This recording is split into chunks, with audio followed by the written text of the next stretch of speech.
You wake without the small aches you once thought were simply part of waking.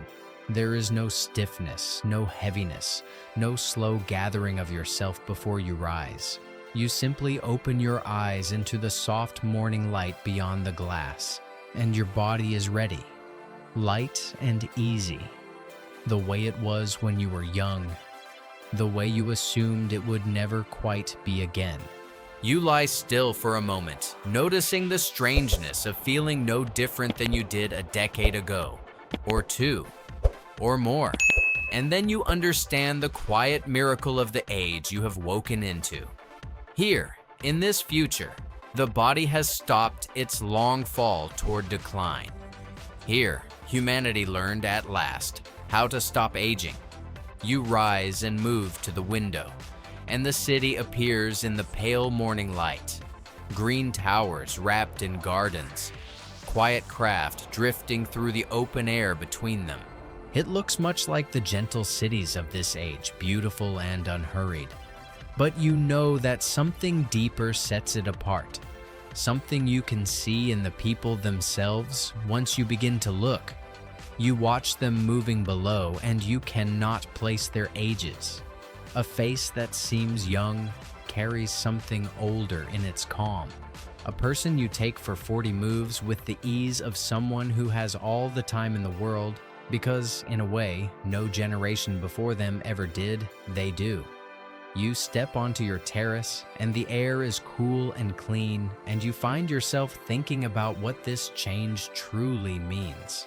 It was not that people stopped dying, not entirely, nor that they froze forever at a single moment. It was that the slow ruin the body once suffered with the passing years, the weakening and the failing and the long surrender, was gently halted. Bodies are tended now at the smallest scale, repaired as quickly as they wear, so that the years add experience without subtracting strength.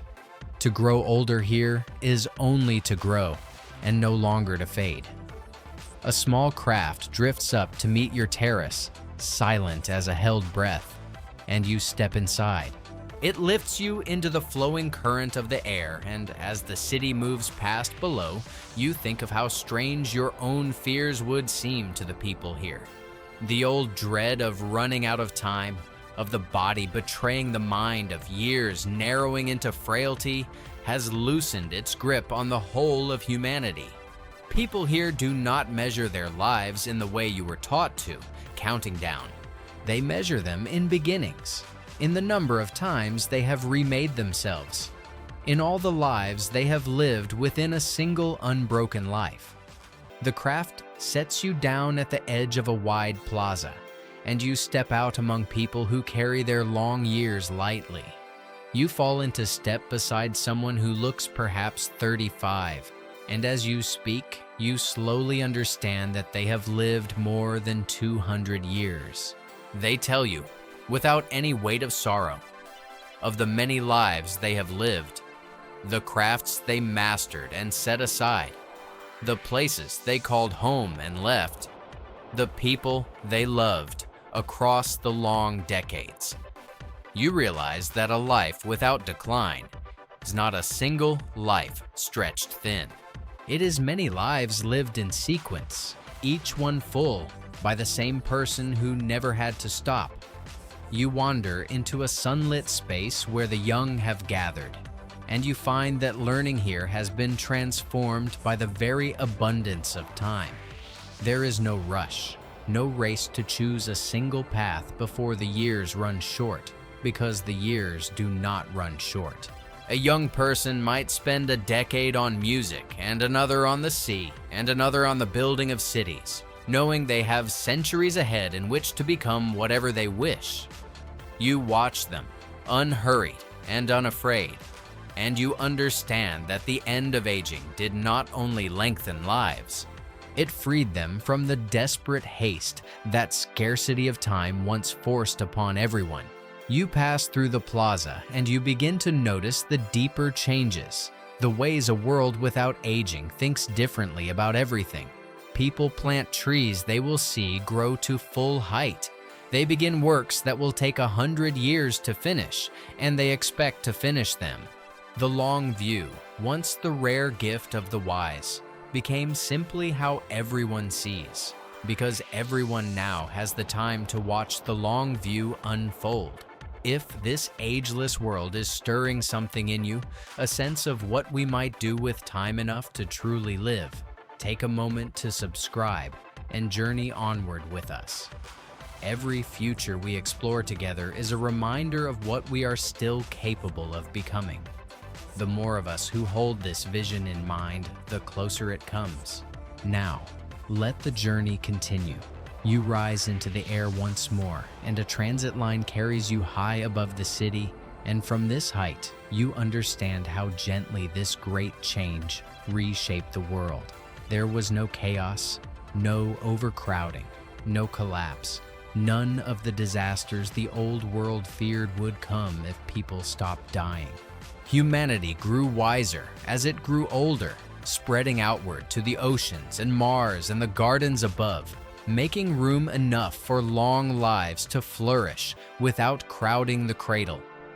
The end of aging did not break the world. It was met instead with the same care that ended it. The craft carries you to a quiet garden high upon a tower, and there you find people who have lived longer than any humans before them, tending plants with the patience of those who have learned that nothing good needs to be rushed. You speak with one who has seen 3 centuries, and you find in them no weariness, no longing for an end, only a deep and easy contentment, a curiosity that has never dimmed. You realize that the great fear of the old world, that endless life would become an endless burden, simply did not come to pass. Given time enough, people did not run out of reasons to live. They found more. You descend as the day softens toward evening, and the city glows warm and golden, and people gather in the garden plazas to share food and slow conversation, the young and the very old, together, indistinguishable in their ease. And you notice the thing beneath it all.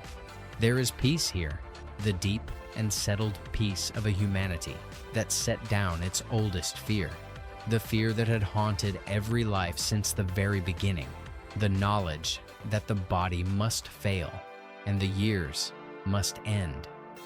That shadow has lifted, and in its place is something lighter, freer, almost weightless. You find a quiet place at the edge of a terrace and sit, and below you, the lights of the city wake one by one across the breathing green. You watch a child point upward at the first emerging stars, asking a question you cannot hear, and you watch someone beside them, who might be 100 years old or 300, answer with the patience of one who knows there is time enough for every question.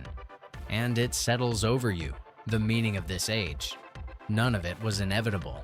The slow decline of the body, the narrowing of the years, the long surrender that every generation before had accepted as the unchangeable law of life was not unchangeable after all. It was a problem, the oldest and hardest of all problems, and like every other, it could be solved. Undone in the end by people who refused to accept that the years had to be a falling away rather than a rising. You lean back beneath the gathering stars, and a single thought stays with you as the city glows softly into the night. This is what we became when we learned to grow older without growing frail, to add years without losing ourselves. And quietly, somewhere within you, you begin to believe that we will use that gift well and fill the long, bright years with everything we were always meant to become.